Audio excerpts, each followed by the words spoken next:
Hello friends, welcome to couch coffee books. आज का हमारा आर्टिकल है जो अभी आपने न्यूज़ में सुना होगा कि राजीव गांधी का असैसिनेशन हुआ था। उसके जो कन्विक्ट थे एजी पेरारीवलन, उनको रिलीज़ कर दिया गया है। तो उसके बारे में ये आर्टिकल है। चलिए स्टार्ट करते हैं। It is the absence of a time limit. ये एक टाइम लिमिट की एब्सेंस है, यानी कि टाइम लिमिट है नहीं इसमें। दैट अलाउड, जिसने अलाउ किया द तमिलनाडु गवर्नमेंट, तमिलनाडु सरकार को टू सिट ऑन का मतलब होता है पर विचार करना, यानी काफ़ी लंबे समय तक उस पर विचार ही करते रहना, उसको लेके बैठ जाना। इस सेंस में सिट ऑन का यूज़ करते हैं। द पेटिशन, जो पेटिशन थी, याचिका, एंड इवेंचुअली, और अंत में, अंततः, आखिरकार, send it to the president for his decision, और अंत में प्रेसिडेंट के पास, राष्ट्रपति के पास भेज दिया उनके डिसीजन के लिए। तो ये टाइम लिमिट का एब्सेंस था, यानी कि ये जो पेटिशन होती है इसमें कोई टाइम लिमिट नहीं होती कि आपको फिक्स टाइम के अंदर ही कोई डिसीजन लेना है। तो पहले तो तमिलनाडु गवर्नमेंट इसको लेके बैठी रही पेटिशन को, और अंत में इसको प्रेसिडेंट के पास भेज दिया। The centre did not want to take a favourable decision. Centre भी, जो केंद्र सरकार है, यानी कि राष्ट्रपति बोल लीजिए या केंद्र सरकार, वो भी कोई अनुकूल डिसीजन नहीं लेना चाहती थी। फेवरेबल एडजेक्टिव है, कोई भी अनुकूल डिसीजन नहीं लेना चाहती थी। फोर, क्योंकि इट वुड हैव शोन, यह प्रदर्शित करता, इट्स एंटी टेररिज्म स्टैंस, जो सरकार का या केंद्र का एंटी टेररिज्म स्टैंस है, जो आतंकवाद के खिलाफ जो रवैया है, इन्हें बैड लाइट, उसको बैड लाइट में प्रदर्शित करता, यानी उसको बुरा दिखाता, ऐसा दिखाता कि सरकार बात कुछ और कर रही है और काम कुछ और कर रही है। क्योंकि ये इन्होंने जो एक्ट किया था राजीव गांधी को मारने का, वो एक टेररिस्ट एक्ट था, और अगर सरकार इसमें कोई फेवरेबल डिसीजन लेती इनको रिलीज़ करने का, तो वो ऐसा लगता कि हम एंटी टेररिज्म स्टैंस है वो हमारा, वो गलत है। हम बातें तो करते हैं एंटी टेररिज्म की, और एक टेररिस्ट है, उनको रिलीज़ कर दिया। All this force the apex court, इस सब ने फोर्स किया द एपेक्स कोर्ट, एपेक्स यानी शीर्ष होता है, शीर्ष कोर्ट हमारा है सुप्रीम कोर्ट, उसी को एपेक्स कोर्ट बोलते हैं। टू टेक ए डिसीजन, एक डिसीजन लेने के लिए, मोर ऑन कंपैशनेट ग्राउंड्स, दयापूर्ण जो आधार है, यानी कि दया भाव रखते हुए जो डिसीजन लिया है। Then on the soundness of the law, बजाय जो लॉ के, जो समझदारी, लॉ के जो लॉ में जो प्रावधान है उनकी बजाय यह जो डिसीजन लिया गया है, यह दया भाव रखते हुए ज़्यादा लिया गया है। The release of A.G. Pararivalan from jail had become a fait accompli. A.G. Pararivalan का जेल से रिलीज़ होना, उनका रिहा होना, ए फेट अकम्पली, ये देखिए एक फ्रेंच वर्ड है, और इसका मतलब होता है ए थिंग अकम्पलिश्ड, यानी एक ऐसा काम जो पहले ही आपको लग गया हो, पहले ही आपने हासिल कर लिया हो, पता लग गया हो कि ये काम होने ही वाला है। तो एजी पेरारीवलन का जो रिलीज़ था वो एक फेट अकम्पली बन गया था, मतलब लग गया था, पहले ही हो चुका था ऑलमोस्ट।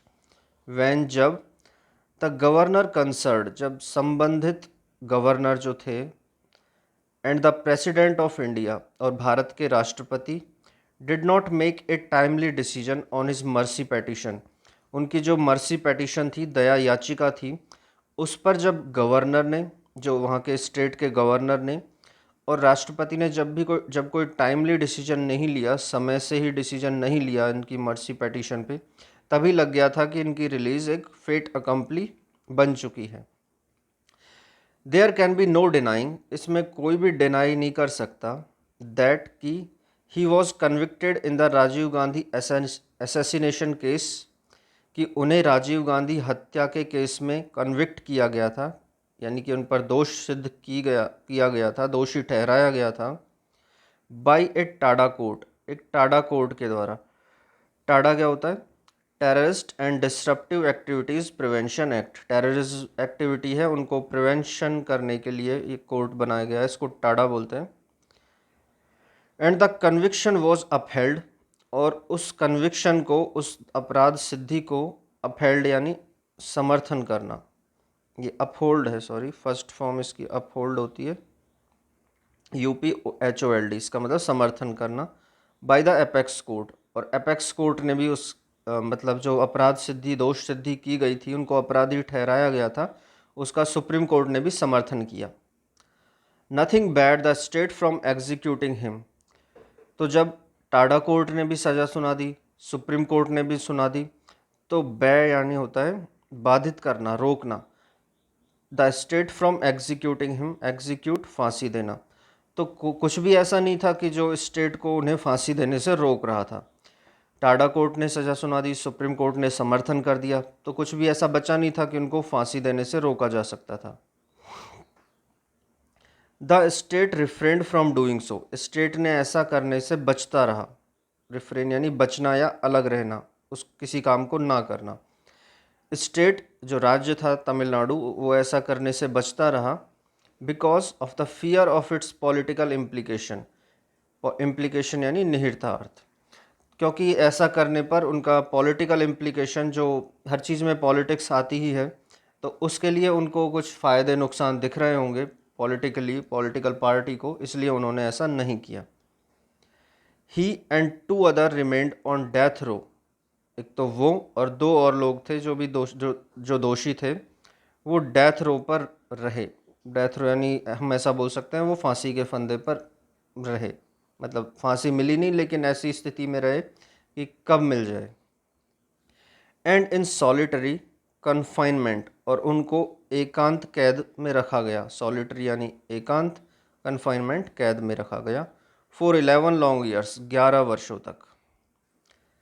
हिज लाइफ ऑसिलेटेड, उसका जीवन ऑसिलेट करता रहा यानी झूलता रहा, ये एक ऑसिलेशन की ये होती है प्रोसेस, आपने घड़ी के नीचे भी देखा होगा, इस तरह से वो घूमता रहता है, इधर इधर इधर इधर, इसको ऑसिलेट बोलते हैं। His life oscillated between death and life, उसका जीवन, उसकी लाइफ जीवन और मृत्यु के बीच झूलती रही। Every second of that period, उस पीरियड के हर सेकेंड में, हर क्षण उसको यही लगता रहा, जीना मरना, इसके बीच उसकी लाइफ झूलती रही। It is the indecision of the executive, और एग्जीक्यूटिव का ही ये इनडिसीजन था यानी अनिश्चय था, असमंजस की स्थिति थी, that forced the Supreme Court to commute his death penalty to life imprisonment, जिसने सुप्रीम कोर्ट को फोर्स किया कम्यूट करने के लिए, कम्यूट यानी रूपांतरित करना, परिवर्तित करना, बदलना, हिज डेथ पेनल्टी, उनकी जो डेथ पेनल्टी थी उसको आजीवन कारावास में बदलने के लिए। बाय देन, तब तक, he had completed more than 30 years in jail, तब तक उनके जेल में 30 साल पूरे हो चुके थे। Where he landed when he was just in 19, जेल में वो तब गए थे जब वो केवल 19 साल के थे, पहली बार जेल 19 साल के गए और 30 साल की उम्र तक 30 साल उन्होंने जेल में काट दिए। He enjoyed the benefit of doubt, उन्हें बेनिफिट ऑफ डाउट भी मिला। व्हेन ही क्लेम्ड, जब उन्होंने क्लेम किया, that though he purchased 2 batteries for the LTTE cadre, कि उन्होंने 2 बैटरीज तो परचेज की थी LTTE कैडर के लिए। LTTE क्या है? लिबरेशन टाइगर्स ऑफ तमिलम, ये वो ऑर्गेनाइजेशन है जिन्होंने ये ब्लास्ट करवाया था। हु मास्टरमाइंडेड द असैसिनेशन, जिन्होंने असैसिनेशन को मास्टरमाइंड किया था, पूरी प्लानिंग की थी इस हत्या की। He did not know that they were to trigger the blast, वह नहीं जानता था कि उन्हें वो ब्लास्ट करेंगे, ट्रिगर करेंगे इन बैटरियों से। That killed the former PM, जिसने पूर्व प्रधानमंत्री को मारा, एंड अदर्स, और अन्य लोगों को, including a senior police officer and 8 policeman, जिसमें एक सीनियर पुलिस ऑफिसर और 8 पुलिसकर्मी भी शामिल थे। तो उसे बेनिफिट ऑफ डाउट ये मिला कि उसने बोला हाँ बैटरी तो मैंने परचेज़ की थी, पर मुझे क्या पता उनका वो क्या करने वाले हैं। उन्होंने बोला 2 बैटरी ले आओ, मैं ले आया, मुझे क्या पता था वो उससे ब्लास्ट करेंगे और प्रधानमंत्री जी को मारेंगे, और 8 लोग और 8 पुलिस वाले, एक सीनियर पुलिस ऑफिसर भी उसमें मारे जाएंगे। It was against his backdrop, यह उसकी पृष्ठभूमि के विपरीत था, दैट कि Perarivalan was given bail by the apex court, कि पेरारीवलन को सुप्रीम कोर्ट द्वारा बेल दी गई। While the law grants the governor and the president power to grant mercy to such convicts, जबकि जो लॉ है हमारा इंडिया का वो गवर्नर को और राष्ट्रपति को ये पावर देता है कि ऐसे अपराधियों को मर्सी दया दी जा सकती है। आपने पढ़ा होगा कि अपराधी अपनी दया याचिका राष्ट्रपति या राज्यपाल के पास भेज सकते हैं और उनके पास अधिकार होता है कि वो उसको क्षमा कर सकते हैं। There is no time limit for such decision, लेकिन इसकी कोई टाइम लिमिट नहीं है कि आपने राष्ट्रपति के पास भेजा मर्सी प्ली आपकी, बट कोई टाइम लिमिट नहीं है कि इतने समय में ही उनको डिसीजन लेना है, वो सालों तक उसको अपने पास रख सकते हैं। It is the absence of a time limit that allowed the Tamil Nadu governor to sit on petition, और ये टाइम लिमिट का एब्सेंस ही था कि जिससे तमिलनाडु के गवर्नर इस पेटिशन को लेकर बैठे रहे, कोई डिसीजन नहीं लिया, and eventually send it to the president for his decision, और लास्ट में उन्होंने राष्ट्रपति के पास भेज दिया। खुद के पास काफ़ी समय तक रखा, कोई डिसीजन नहीं लिया क्योंकि पॉलिटिकल रीजंस थे, और लास्ट में जब बातें बार बार उठी तो उन्होंने प्रेसिडेंट के पास भेज दिया इसको। तो ये आर्टिकल था आज का हमारा फ्रेंड्स। अब हम आज का रूट वर्ड देख लेते हैं, एम्बी। एम्बी का मीनिंग होता है बोथ। वर्ड देखते हैं, एम्बी डेक्स्ट्रस एडजेक्टिव है। Able to use both hands equally, जो इंसान दोनों हाथों को एक साथ यूज़ कर सकते हैं उसको एम्बी डेक्स्ट्रस बोलते हैं। आपने अगर थ्री इडियट्स मूवी देखी हो तो उसमें जो वायरस था वो दिखाते हैं एक सीन में बोर्ड पे दोनों हाथों से एक साथ लिखता रहता था, तो उसको हम बोलेंगे एम्बी डेक्स्ट्रस। अगला वर्ड है एम्बिग्यूअस। इसका मतलब होता है अस्पष्ट, कोई भी having more than one meaning, एक से ज़्यादा अर्थ हो या कुछ भी क्लियर नहीं हो रहा हो कि वो कोई भी कहना क्या चाह रहा है, इस शब्द का क्या मीनिंग निकल रहा है। जैसे इसमें देखिए दोनों साइड एरो बने हुए हैं लेकिन समझ में कुछ नहीं आ रहा किधर जाना है, तो इसको हम बोलते हैं एम्बिग्यूअस, अस्पष्ट। एम्बिवलेंस, मिक्स्ड फीलिंग्स और इमोशंस, मिले जुले भाव होते हैं, इमोशंस होते हैं। एम्बी आ रहा है यानी कि दो दो के सेंस में आएगा, दो तरह की फीलिंग हो मिली हुई, दो तरह के इमोशंस हो, कुछ भी क्लियर ना हो, तो उसको हम बोलेंगे एम्बिवलेंस।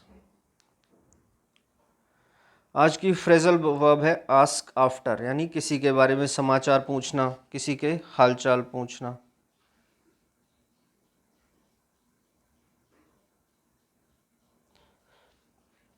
आई asked after his mom's health, मैंने उसकी माँ की हेल्थ के बारे में हालचाल पूछे, ask after. He greeted us warmly, उसने हमें वार्मली ग्रीट किया। And asked after our families, और हमारी फैमिली के समाचार पूछे, कुशल क्षेम पूछना, हालचाल पूछना कि सब ठीक है, अच्छे हैं। तो इस सेंस में हम यूज़ करते हैं आस्क आफ्टर, किसी के बारे में समाचार पूछना। आज की इडियम है अबोव बोर्ड, यानी कि स्पष्ट, क्लियर, जो कि बिल्कुल साफ आपको दिखाई देता है, स्पष्ट है, जिसका एम्बिग्यूअस नहीं है, जो जिसके अस्पष्ट मीनिंग नहीं निकल रहे, बल्कि सब कुछ साफ है, जो भी आपके सामने है सब स्पष्ट है, उसके लिए हम बोलेंगे above board. The deal was completely open and above board, जो डील थी वो पूरी तरह खुली हुई और स्पष्ट थी, यानी उसमें कुछ भी छिपे हुए टर्म्स एंड कंडीशंस नहीं थे, जो भी थे सब सामने थे, स्पष्ट थे। We believe that the vast majority of lenders operate above board, हम बिलीव करते हैं कि जो लैंडर्स हैं उनकी जो बड़ी संख्या है, वास्ट मेजॉरिटी है, वो स्पष्ट रूप से ऑपरेट करते हैं, स्पष्ट रूप से काम करते हैं, कुछ भी छुपा के नहीं करते, पूरे जो रूल्स हैं उनको फॉलो करते हुए स्पष्ट रूप से कार्य करते हैं। तो ये थी आज की इडियम अबव बोर्ड, स्पष्ट। वन वर्ड देखते हैं आज का, the study of functions of the body, body के जो फंक्शंस हैं उनकी स्टडी, उसको हम बोलेंगे फिजियोलॉजी, यानी शरीर शास्त्र। और जो डॉक्टर होता है जो जो इस फिजियोलॉजी में एक्सपर्ट होता है उसको हम बोलेंगे फिजियोलॉजिस्ट। तो वन वर्ड है the study of functions of the body, physiology, शरीर शास्त्र। ग्रामर का रूल देखते हैं, need not and dare not are used with singular and plural subjects but only in plural form.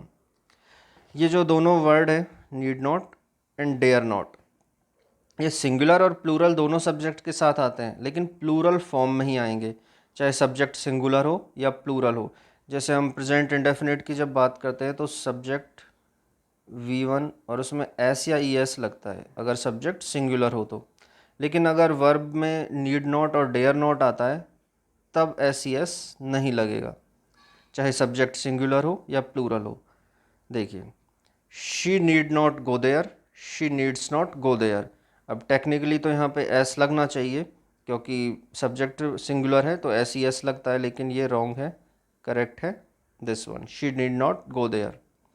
Same है, he dare not oppose his manager, he dares not oppose his manager, तो ये wrong हो जाएगा, ये correct होगा क्योंकि need not और dare not के साथ एस सी एस नहीं लगता, यानी कि ये सिर्फ प्लूरल फॉर्म में ही वर्क करेंगे।